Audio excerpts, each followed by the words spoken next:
In today's business economy, you are either selling a product or you are selling a service. Revenue does not define client success. Client success is defined by client satisfaction, how satisfied the client is. AI is a new thing that is going to change our lives, change our world for years to come. Hi, everybody. Welcome back to another episode of Community Chronicles. Today, we are joined by Raj Agarwala, the CEO and founder of Kavyos Consulting. Thanks for having me, Sean. So I'm the CEO and founder of Kavyos Consulting. Kavyos is an IT staffing company. We provide staffing solutions to many large corporations that include sectors like financial services, consumer product, retail, nonprofit, insurance, and a few other sectors. Our goal is to help companies find the best talent in IT, help them provide staffing where they can do augmentation for their project needs, and help complete IT projects. And just take me back to the beginning. What inspired you to get into this space? Very good question. So this company is 15 years old. We started this company during 2010 when the subprime losses were happening. There was a huge crisis in the mortgage business. The lender crisis was taking place.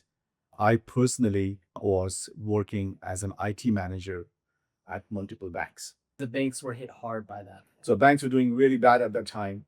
And during that time, I felt as a IT manager myself that hiring, as simple as a process it may look like from the outside, it's not a very easy process. And companies, large corporations specifically, can use help with their staffing needs where you are not getting sold by salespeople, but you're getting sold by actual technology people who understand IT, who understand people, who understand the process. When you say staffing, do you mean that your business takes control of the whole of getting people who are experts who are needed for a business on board to a company? You do like the vetting process, the interviewing process, or do you just like recommend people to certain businesses? Combination of all of what you said, right? So the word staffing is also in our industry used with the word contingent workforce planning. So what we do is when companies have, let's say, a significant SAP upgrade taking place, or a Salesforce implementation happening, or some risk and compliance implementation happening, and they need resources, they need 6 resources to get this project done for the next 2 years. That's where a staffing company would come in, help them find those temporary workers for the next 2 years, for 6 months or 8, 9 months to do the actual implementation of that project. So my company is going to the market. We have access to the talent. We take that talent, create a team, and get those projects done. Are they necessarily your team, or are you helping people who don't have like who aren't currently employed and like signed up for like your service? It's both, right? So think of it as we are the agency that goes and scouts the talent. So if you want to compare it with an NFL team is short of 10 players. They need those 10 players. We would go in the market, go to other teams, find what players are available, go to colleges and see what players are available, scout those players, bring them in and have them do the training with the existing team. If they like them, they get hired and will pay for the team. So it's basically finding existing talent in the market to help you support your project needs. And you said in 2010 you were in IT staffing already at a bank. Is that correct? In 2010, I was working for a bank and I would work with other companies for my own project needs. And I will be the one across the table hiring.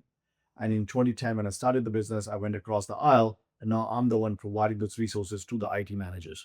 That's really where you saw like a market inefficiency in Correct. in the space. Correct. Okay, got it. Correct. And take me back to the beginning. How were there any challenges starting your business or failures? There are always challenges and there are always failures. There is no business that has not seen failures in order to achieve its goals. There's never a straight line of progress that happens. There are more dips than highs that you experience. The biggest challenge that we entered the market at a very wrong time. And this is the time when the companies were actually laying off people. This is the time when companies were actually going under. And companies in my industry, in the staffing industry, were actually closing down and I was the one who was looking to open a company. So it was quite the opposite wave that you were looking to write. Those first 2, 3 years were extremely hard. The business was not easy to get. Revenue wasn't easy to get. And you still had to maintain a team, pay the team, manage your payroll while you're not getting enough new revenue from the existing clients.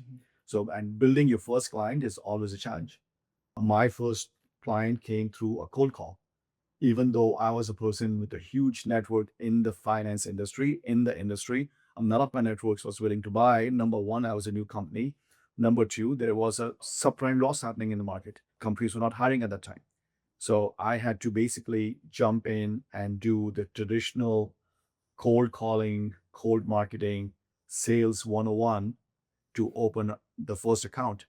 And that first account then helped me grow my business to what it is right now. And after you got that first account, was it mostly referrals from, say, your first client, or just even more cold calls that helped you? Combination of both, right? So in the beginning, there was a lot of cold calling, and I use the word sales 101, sales techniques that were implemented to open the accounts. Once you open the accounts and you start delivering on those accounts and you start building relationships and people know what you can do for them, referrals start coming in. And after that, I would say in today's world, most of the new business that we get is from referrals, but there's still a team that does cold calling and sales at the same time. It's a very important piece of the puzzle in growing the business that cannot be taken away. And especially since referrals are so important in your business, what would you say to anybody about first impressions, the art of making a first impression? Because I imagine in a business that's so dominated by referrals, making that first impression on a client is going to be insanely important. Sincerely, right? People buy from people. The most important thing, not just in my business, the most important thing in any business is to build a relationship based upon credibility, based upon sincerity, promising the client what you can actually deliver and not over promising and under delivering, right? You're better off making a smaller promise and over deliver than making a big promise and not deliver. People will trust you once you gain their trust, once you are able to relate with each other and understand each other. That's when people do business with you, and that's when people refer you to the other people. So, in order to gain their trust, it's extremely important. In order to gain their referral, it's extremely important to gain their trust. And would you say, like, in your business, that maintaining long-term relationships with clients is integral for your own business health or for your company's health? Absolutely, right? The number one way we expand our business today is for the person who was working in company A today, like us, love us, and eventually the person is going to leave his company A and move to company B because of his own career progressions. And then for him to say, hey, I worked with this company in the past, let's bring him into the new company, let's start doing business with him again. So the number one way we generate new revenue is to follow our existing clients into new accounts. So when they go into new accounts because of what the work we did in the past, the delivery that we made in the past, that proves for itself. That's a huge. And would you define success as, say, keeping a client relationship or something maybe about self-fulfillment? How exactly do you define your company's success? Client's success is defined as achieving a delivery. Revenue does not define client success. Client success is defined by client satisfaction, how satisfied the client is. Yeah. Did you meet the client's objectives? In today's business economy, you are either selling a product or you are selling a service. It happens to be I'm in a service industry. Yeah. And the by definition, the word service is, are you servicing your client correctly? If you're servicing your client correctly, you're meeting their business objectives, you're meeting their needs, you're meeting their deadlines, you're meeting their budget, you're meeting their project delivery schedule. All those things are important. You making a revenue is not important. That's a byproduct. Yeah. The primary product is the actual delivery that you do to meet the client's needs. And as an entrepreneur, how would you define your, I guess, your work-life balance between working in the financial services industry and then owning a business? I think there are two prongs of questions that you're asking me, right? As an entrepreneur, work-life balance does not exist. So you're always working and you're always trying to balance everything else. Yeah. Business always comes first. But as an entrepreneur, also time is money. Time is valuable. How you manage your time, what you do with the time, what kind of freedom time provides you is extremely valuable. Valuable. When you are working for someone, that person controls your time. When you're an entrepreneur, you control your own time. But at the same time, the pro is that you control your own time.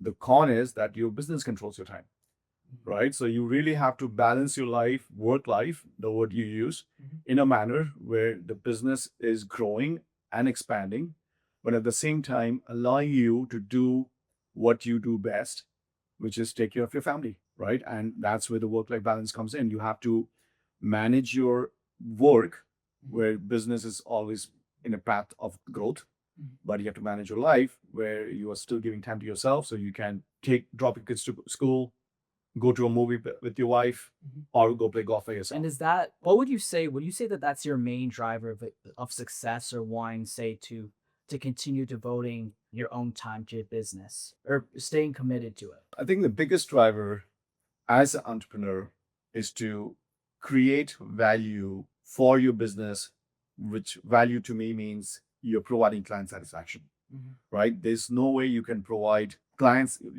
you have to create client satisfaction, create value to your business for your business to grow. That as an entrepreneur is very, very important. But at the same time, as an entrepreneur, me owning my own time, having the freedom to do what I want to do when I want to do is equally important. And before we end off, would you have any advice for any young entrepreneurs who want to go into a similar line of business as you? My number one advice to a new entrepreneur is believe in yourself. Do not be stuck on a fixated idea. Be willing to change your idea.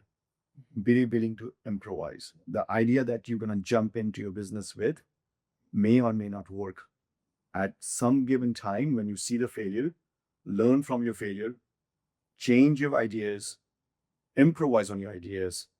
But the thing that cannot change is your consistency to hard work. You have to put in the sweat. You have to put in your hours.